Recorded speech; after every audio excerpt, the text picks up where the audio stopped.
বাড়িতে যাওয়ার পথ না। আরে আরে আরে ড্রাইভার, আমাদেরকে কোথায় নিয়ে যাচ্ছেন? আমরা যাচ্ছি ডাইনির জঙ্গলে। আমি তোমাদেরকে একটা করে ধাঁধা জিজ্ঞাসা করব, যে সঠিক উত্তর দিতে পারবে তাকে আমি বাড়ি ছেড়ে দেব। না না না, আমি না, আমি না।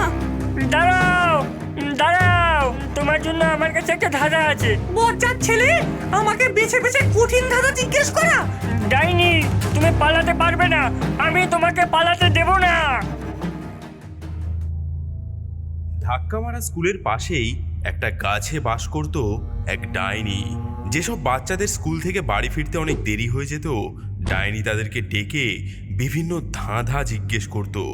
বাচ্চারা ডাইনির ধাঁধার উত্তর দিতে না পারলে ডাইনি সেই সব বাচ্চাদেরকে তার গাছের একটি ছোট্ট গোপন কুঠুরিতে সারা জীবনের মতো বন্দি করে রাখত। ওই তো আমার একটা নতুন শিকার আসছে। ও খোকা, শোনো শোনো, এদিকে শোনো। বলো তো, কি এমন জিনিস যা পরিষ্কার থাকলে কালো দেখায় এবং নোংরা হলে সাদা দেখায়?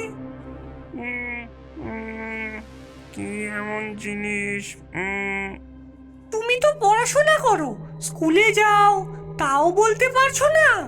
স্কুলে কি মাস্টার মশাই বোর্ডে কিছু লিখে পড়ান না? হ্যাঁ পড়ান তো, অনেক কিছু পড়ান।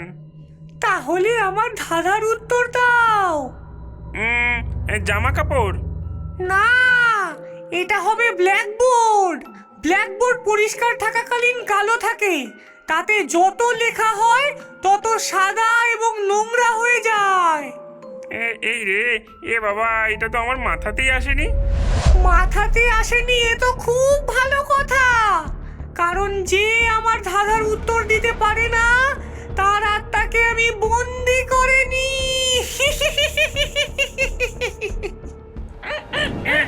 বাঁচাও বাঁচাও বাঁচাও বাঁচাও! ডাইনির এমন কর্মকাণ্ডের জন্য তার গাছের সামনে কেউ যেত না। বাচ্চারা সবাই ঘুরপথ দিয়ে তাদের বাড়ি ফিরত। এতে ডাইনি পড়ল মহা বিপদে। ছোট ছোট শয়তানগুলো এদিক দিয়ে যায় না কেন? আর আমি চাই ছোট ছোট বাচ্চাদের আত্মা, যেই আত্মা আমাকে অনেক শক্তি প্রদান করে। না, এভাবে তো আমার দিন চলবে না, আমাকে নতুন বুদ্ধি খাটাতে হবে।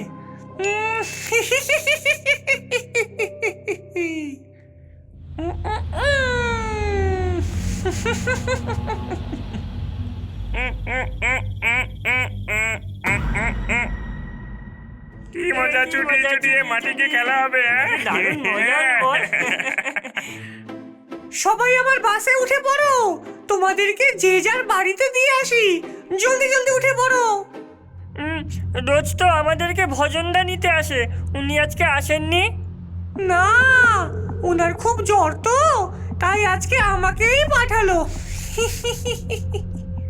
বোকা বাচ্চারা, আমাকে ভাবছে আমি একজন নিরীহ বৃদ্ধ মানুষ, কিন্তু তারা জানে না আমি বাচ্চাদের আত্মাকে ধরে রেখে দিই। ওরা হলো আমার শিকার, কিন্তু এই আমার কাজটাকে আরো মজাদার করতে হবে। ওদেরকেও বাঁচার একটা সুযোগ দিতে হবে, খুবই ছোট সুযোগ। শিকারকে একটু খেলিয়ে নিতে না পারলে শিকার করে মজা নেই, এটাই তো শিকারের মজা। বাস চলতে শুরু করলো। সেই বদ বুদ্ধিতে ভরা ডাইনি বাসটিকে শহরের রাস্তা ছাড়িয়ে জঙ্গলের রাস্তায় নিয়ে যেতে লাগলো।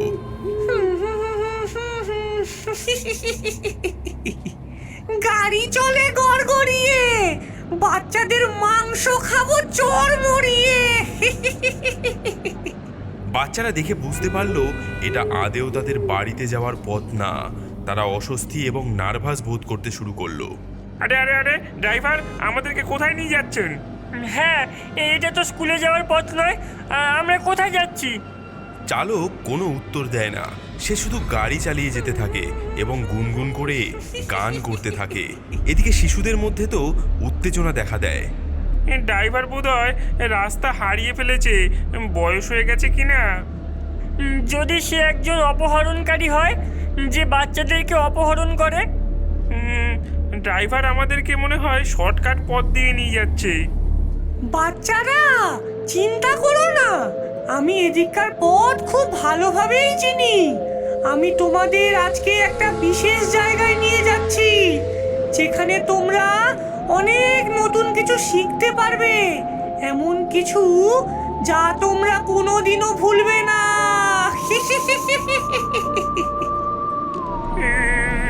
এই জায়গাটা কত ভয়ঙ্কর। হ্যাঁ, এটা কোনো শর্টকাট নয়, মনে হচ্ছে আমরা কোনো ফাঁদের পথে এগিয়ে চলেছি। মনে হচ্ছে ড্রাইভার পথ হারিয়ে ফেলেছে। হারিয়ে গেছি? না না না না খোকারা, আমি হারিয়ে যাইনি। আমি ঠিক জানি আমরা কোথায় যাচ্ছি। আমরা যাচ্ছি ডাইনির জঙ্গলে। সে কি বললো? সে কি ডাইনির জঙ্গল বললো? তার মানে কি? হ্যাঁ, ঠিক শুনেছো, আমরা চলে এসেছি ডাইনির জঙ্গলে। আর আমি হলাম সেই ডাইনি, আর তোমরা হলে আমার শিকার, আমার লাঞ্চ। সাহায্য করো, সাহায্য করো, আমাদের বের হতে দাও, আমাদের বের হতে দাও। কেউ বাঁচাও, বাঁচাও আমাদের! বাঁচাও? কে তোমাদের বাঁচাতে আসছে? কেউ তোমাদের কথা শুনতেও পাবে না, কেউ তোমাদেরকে খুঁজেও পাবে না। তোমাদের মালিক এখন আমি, তোমরা এখন আমার ফাঁদে আছো। কিন্তু চিন্তা করো না বাচ্চারা, আমি এখনই তোমাদেরকে খাবো না। আমরা প্রথমে একটা গেম খেলবো। আমি তোমাদেরকে পালানোর একটা সুযোগ দেব, একটা ছোট্ট সুযোগ। আমি তোমাদেরকে একটা করে ধাঁধা জিজ্ঞাসা করব, যে সঠিক উত্তর দিতে পারবে তাকে আমি বাড়ি ছেড়ে দেব, আর যে সঠিক উত্তর দিতে পারবে না সে সারা জীবন আমার কাছে বন্দী হয়ে থাকবে। সহজ, তাই না? তবে সাবধান, ধাঁধা কিন্তু সহজ নয়। এগুলো হবে আমার মতোই চালাক এবং জটিল। তো বাচ্চারা, তোমরা কি গেম খেলতে প্রস্তুত? একটা ছোট্ট গেম, যা নির্ধারণ করবে তোমরা বাঁচবে না মরবে। তাহলে খেলা শুরু হোক। কাকে প্রথমে ধরি? রিমা, প্রথমে তোমাকেই ধরি। তোমাকে বুদ্ধিমতী বলে মনে হয়। এই হলো ধাঁধা, মনোযোগ দিয়ে শোনো। আমার একটি মুখ এবং 3টি হাত আছে, কিন্তু কোনো পা নেই। আমি সবাইকে সময় বলি। আমার হৃদয় আছে, কিন্তু আমি শ্বাস নিই না। বলো তো আমি কে? উত্তর দেওয়ার জন্য তোমার কাছে 10 সেকেন্ড সময় আছে। তোমার সময় শুরু এখন। টিক টক, টিক টক। একটি মুখ এবং 3টি হাত, কিন্তু কোনো হাত পা নেই। এটা কি হতে পারে? আমি জানি না। তাড়াতাড়ি বলো রিমা, সময় পেরিয়ে যাচ্ছে। Time up, time up. উত্তর হবে ঘড়ি। ঘড়ির 3টি কাঁটা থাকে, যেটা হলো 3টি হাত। আর ঘড়ির ভেতরের হৃদয় হলো ভেতরের মেশিন।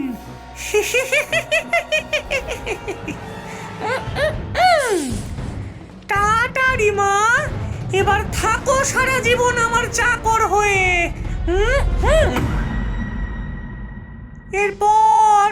এরপর কে? এবার তুমি জগা। কি এমন আবিষ্কার যা তোমাকে দেওয়ালের এপার ওপার দেখতে সাহায্য করে?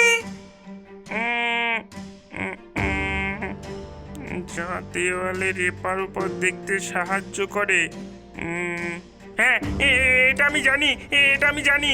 এটা হবে জানালা। হ্যাঁ, খুব ভালো, তুমি পেরেছো। তুমি আমার বাস থেকে মুক্ত। যাও, বাড়ি চলে যাও, কিন্তু মনে রেখো তুমি এখানে যা যা দেখেছো কাউকে বলো না কিন্তু। হ্যাঁ হ্যাঁ, আমি কাউকে বলবো না। বাঁচাও বাঁচাও বাঁচাও, কেউ বাঁচাও। এবার আমাদের কি হবে রে? আমরা কি এখান থেকে বের হতে পারবো? জানি না রানী, আমি জানি না। এবার কাকে ধরি, কাকে ধরি? হ্যাঁ, তুমি রানী। না না না, আমি না, আমি না। না রানী না, না বলার জন্য অনেক দেরি হয়ে গেছে। বলো তো কি এমন জিনিস যা তোমার কিন্তু সেটা সবাই ব্যবহার করতে পারে? আমি জানি না, এটা আমি জানি না। তোমার নাম রানী, কিন্তু রানীদের তো সবকিছু জানার কথা, তুমি এটাও পারছো না? কি এমন জিনিস যেটা আমার আর সবাই ব্যবহার করে? কি জানি, আমার তো কিছু মাথায় আসছে না। ভাবো রানী, ভাবো, তোমার নাম ভাবো, আমার নাম ভাবো, সবার নাম ভাবো।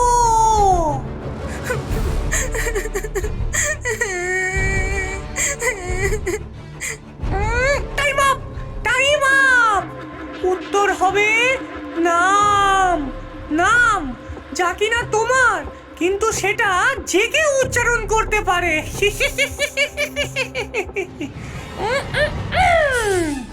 টাটা রানী, এবার আমার দাস হয়ে থাকো সারা জীবন। এবার এই যে ভম্বল, কতক্ষণ ধরে বড় বড় চোখ করে আমার দিকে তাকিয়ে আছো? এবার তোমার পালা। বলো তো কি এমন জিনিস যা তুমি না ছুঁয়ে না ধরেই ভেঙে ফেলতে পারো? কি এমন জিনিস যেটা আমি না ছুঁয়ে না ধরে ভেঙে ফেলতে পারি? এটা আমি জানি, এটা আমি জানি, এটা হবে প্রতিজ্ঞা। হ্যাঁ ঠিক। হায় হায়, আরো একটা চাকর কমে গেল, বজ্জাত শিশু কোথাকার।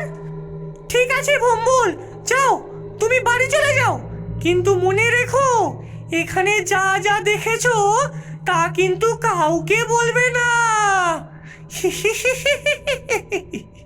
হ্যাঁ হ্যাঁ, তাই হবে, তাই হবে।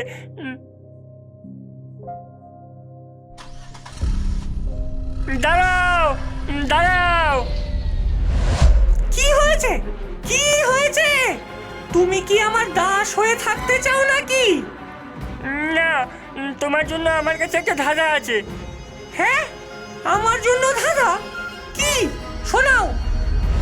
ছোটবেলায় লম্বা, বড় হলে বেটে, বলো তো আমি কে? এটা তো খুব কঠিন মনে হচ্ছে। ছোটবেলায় লম্বা, বড় হলে বেটে। দাঁড়াও দুষ্ট ছেলে, আমাকে ভাবতে দাও। তোমার কাছে 10 সেকেন্ড আছে, ভাবো ভাবো। কি হতে পারে এর উত্তর? দাঁড়াও দাঁড়াও, এর উত্তর আমি জানি। এই রে, এর উত্তর কি হবে এ তো আমি জানি না। Time up, time up. হ্যাঁ, সময় শেষ, কিন্তু এর উত্তর কি হবে? এর উত্তর হবে মোমবাতি। মোমবাতি শুরুতে অনেক বড় থাকে, কিন্তু যত সময় যেতে থাকে তা অনেক ছোট হতে থাকে। হ্যাঁ, শয়তান ছেলে আমাকে কঠিন ধাঁধা জিজ্ঞেস করছে। ডাইনি, তোমার জন্য আরেকটি ধাঁধা আছে, কিন্তু তার আগে আমি একটা ডিল করতে চাই। ডিল? কিসের ডিল? যদি তুমি এই ধাঁধার উত্তর দিতে পারো তাহলে আমরা সবাই সারা জীবন তোমার চাকর হয়ে থাকবো, আর যদি এই ধাঁধার উত্তর দিতে না পারো তাহলে আমাদের সবাইকে ছেড়ে দিতে হবে। বলো, এতে তুমি রাজি? এটা তো খুব ঝুঁকিপূর্ণ চুক্তি বলে মনে হচ্ছে। তুমি সত্যি এমন চুক্তি করতে চাও? হ্যাঁ, আমি এই চুক্তি করতে চাই। আচ্ছা ঠিক আছে, বলো তোমার দ্বিতীয় ধারা। আমি শুরু, আমি শেষ, আমার ইশারাতে সময় চলে, সমস্ত সৃষ্টি আমার, আমি সব কিছুতেই থাকি। বলো আমি কে? ওরে বাবারে, এ তো অনেক কঠিন ধাঁধা। কি হবে এর উত্তর? কি হবে? আমি শুরু, আমি শেষ, আমার ইশারাতে সময় চলে, সমস্ত সৃষ্টি আমার, আবার আমি সব কিছুতেই থাকি। তাড়াতাড়ি বলো, সময় চলে যাচ্ছে। কি হবে এর উত্তর? Time up, time up. এর উত্তর হবে ঈশ্বর, যিনি সব কিছু শুরু এবং যিনি সব কিছু শেষ। তার ইশারাতেই সময় চলে, তিনি সব কিছুতেই আছেন। বজ্জাত ছেলে, আমাকে বেছে বেছে কঠিন ধাঁধা জিজ্ঞেস করা। দাঁড়া, তোকে দেখাচ্ছি মজা। আমি কিছুতেই তোকে জিততে দেবো না।